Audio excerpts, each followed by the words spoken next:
Hello दोस्तों, स्वागत है आपका मेरे यूट्यूब चैनल अमन की कहानियों में। अगर आपको डरावनी कहानियाँ सुनना पसंद है तो आप इस चैनल को सब्सक्राइब ज़रूर करें। ऐसा करने से आगे आने वाली वीडियो आपके पास आसानी से पहुंच जाएगी। तो दोस्तों, अब ज़्यादा देर ना करते हुए हम सीधे चलते हैं अपनी कहानी की ओर। 1 महीने बाद लाल जी के ही गांव में शोर हुआ कि पहलवान ने किसी को पकड़ लिया है। बेचारा ज़िंदगी से बहुत परेशान था और अब मरने के बाद लोगों को परेशान कर रहा है। जिसको पहलवान ने पकड़ा था वो आदमी गांव के एक चौक पर जा बैठा था और लोग उसे घेर कर खड़े थे।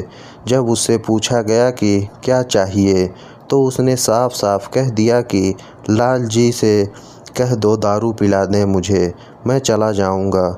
सब इस बात को जान चुके थे कि वो लाल जी के हाथों से दारू क्यों पीना चाहता है।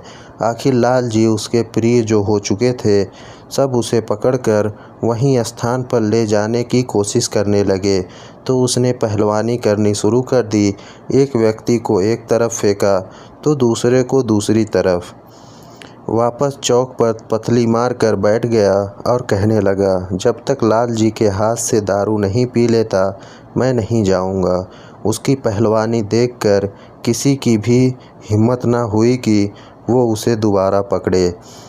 अब शेष सिर्फ एक ही मार्ग था कि लाल जी को बुलाया जाए। सबने जाकर लाल जी को बुलाया और लाल जी इस बार तुरंत तैयार हो गए। शायद उन्हें कुछ प्रश्नों के उत्तर चाहिए थे। वो तुरंत जाकर वहां पहुंच गए। वो पहलवान उन्होंने देखकर इतना खुश हुआ कि जैसे अपने से कई वर्षों बाद मिल रहा हो। लाल जी आओ, देखो ये लोग मुझे मारने आ रहे थे। उसने अपना झूठा सा दर्द बयां कर लाल जी की सांत्वना पानी चाहिए। क्यों परेशान कर रहे हो? दारू लेनी है तो और किसी से भी ले लो, मुझे क्यों पीड़ित कर रखा है। लाल जी ने अपने दर्द की वजह उसी को बताते हुए अपना दर्द बयां कर दिया। नहीं, तुम्हारे हाथों से मुझे खुशी मिलती है, उसने कहा। तब तक लाल जी ने चोटिल उन दोनों व्यक्ति को देखा। क्यों मारा इन लोगों को? पहलवानी करनी है तो जाकर अखाड़े में करो, लाल जी ने चोटिल उन लोगों की तरफ से कहा। इन लोगों ने मुझे मारा और लाल जी अखाड़े में जिंदा लोग जाते हैं, मैं वहां नहीं जा सकता, उसने समझाने की तर्ज में लाल जी से कहा। और लाल जी भी वजह समझ गए थे। वे वजह मैं यहाँ आप लोगों को नहीं बता सकता। आसपास वाले कहने लगे, दारू देकर इसको हटाओ लाल जी, आसपास कोई ओझा तांत्रिक भी नहीं है, तुम ही इसे हटाओ। लोगों को कहने पर लाल जी ने उसे थोड़ी सी दारू पिलाई और वे शुक्रिया अदा करके चलता बना। लाल जी अब और परेशान हो गए थे। मतलब साफ था, जब भी इसे प्यास लगेगी ये किसी को भी पकड़ लेगा और मुंह खोलकर मेरा नाम लेकर दारू मांगेगा।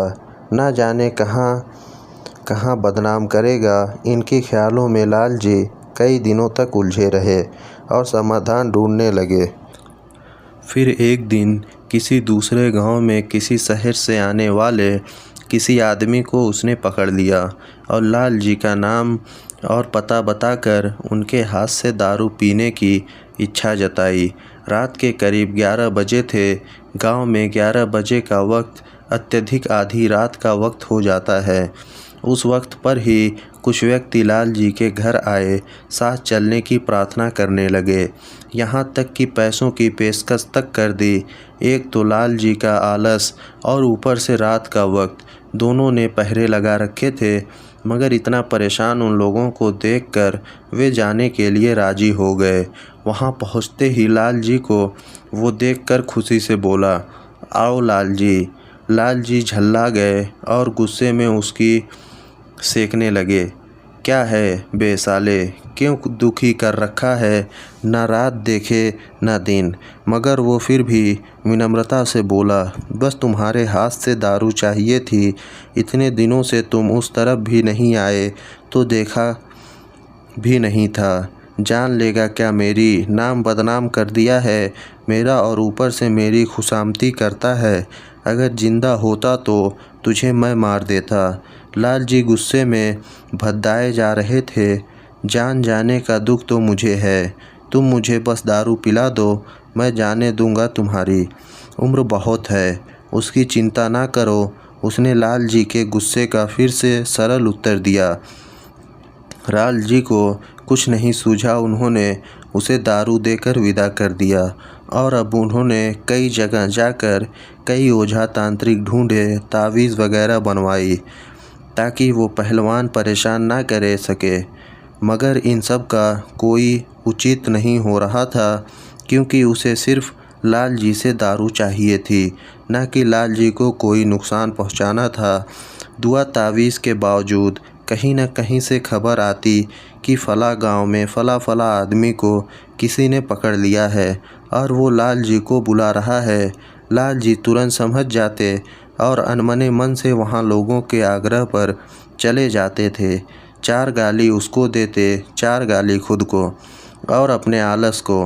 मगर वो उन दिनों स्थान पर जाकर भोग देते तो शायद मैं मुसीबत में उनके पीछे ना लगती। कभी बरसात, कभी जलती धूप, कभी रात, कभी सुबह, कभी कहीं तो कभी कहीं से कोई आ जाता कि लाल जी चलो दारू लेके उसको बचा लो। उन्होंने अपना काम छोड़कर भी जाना पड़ता। लाल जी को ये सब करते हुए करीब 1 साल बीत चुका था। अभी तक उन्हें कोई काबिल जानकार नहीं मिला था कि वो अपना पीछा छुड़ा पाते। जो मिले भी उन्होंने हाथ डालने से मना कर दिया। एक बार कहीं से एक जोगी घूमता फिरता ना जाने कहाँ से उस गांव में आ गया। उसने लाल जी के घर का पता पूछा और लाल जी के घर पहुंच गया। लाल जी ने जब एक अनजान आदमी को देखा तो वो तुरंत तैयार हो गए कि फिर से उसी ने किसी को पकड़ा होगा जिससे ये जोगी बुलाने आया है। लाल जी, आपसे एक बात करनी है, क्या आप मेरे साथ थोड़ी देर के लिए बाहर आएंगे? जोगी ने लाल जी से कहा। लाल जी को उनके बड़े भाई को भी थोड़ी हैरानी हुई कि बुलाने नहीं आया, सिर्फ बात करने आया है। जोगी लाल जी को एक किनारे में ले गए। उन्होंने एक पहलवान से आदमी को वहाँ रेल के पटरी पर देखा है, वो मर चुका है। उसने मुझे तुम तक ये संदेश देने को कहा है कि तुम उसे दारू पिलाओ एक निश्चित समय अंतराल पर। क्या तुम जानते हो उसे? जोगी ने लाल जी से कहा। इतना कहना ही लाल जी ने सारी अपनी व्याख्या जोगी को सुना दी और कहा कि शायद ये मेरे भाग्य ही है जो मुझे अपने आलस की सज़ा इस कदर मिल रही है। जोगी ने सारी बात सुनी और कहा कि मैं तुम्हें इससे निजात दिला सकता हूँ, मगर तुम्हें इसके लिए एक दारू की बोतल के साथ मेरे साथ आना होगा वहीं पर। लाल जी को तो जैसे भगवान मिल गए। आखिर किसी ने तो कहा कि वो उन्हें निजात दिला सकता है। लाल जी फिर उस योगी के कहने पर तो छत से भी कूद सकते थे। वो इस बात के लिए राजी हो गए। लाल जी ने उन्हें अपने घर में ही ठहराया। वो एक विचरण करते जोगी थे। उस वक्त में इस तरह के साधु अक्सर हुआ करते थे जो अपना ठिकाना एक जगह नहीं बनाते थे और जन कल्याण में जीवन समर्पित कर देते थे। वे लाल जी के घर एक दिन रुके और सिर्फ फलाहार किया। रात में उन्होंने लाल जी उस पहलवान के स्थान पर जाकर एक बोतल शराब रख आने को कहा और फिर लाल जी सो जाने के लिए कहकर खुद रात भर जागने और न जाने बिना किसी सामग्री के कौन सी क्रिया करी।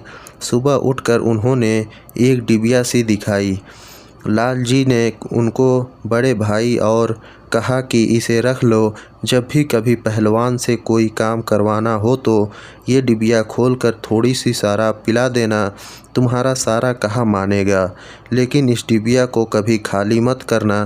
लेकिन लाल जी और उनके बड़े भाई दोनों ने उसे रखने से मना कर दिया और भेंट स्वरूप जोगी बाबा को नए वस्त्र दिए, जिसे उन्होंने खुशी से स्वीकार किया और अपने रास्ते चल दिए।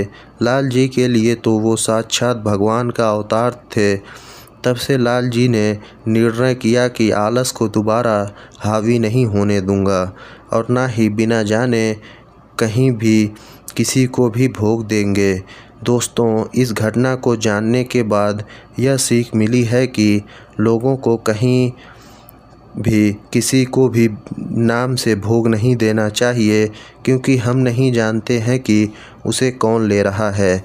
कई लोग इस तरह से भोग अर्पित करते हैं। याद रखिए, हर भोग विधिवत होना चाहिए, क्योंकि बिना जानकारी के सिर्फ नाम लेकर अर्पित किया गया भोग अक्सर दूसरी शक्तियाँ ग्रहण करती हैं और इसकी आदी हो जाती हैं। इसलिए बिना किसी जानकार की सलाह के ऐसा कार्य बिल्कुल ना करें। तो दोस्तों, इस कहानी में बस इतना ही। ये कहानी आपको कैसी लगी, अपनी राय कमेंट बॉक्स में ज़रूर दें। और अगर आपने ये चैनल अभी तक सब्सक्राइब नहीं किया है तो अभी कर लें। हम फिर मिलेंगे किसी नई कहानी के साथ। तब तक आप अपना और अपने परिवार वालों का ध्यान रखें। धन्यवाद।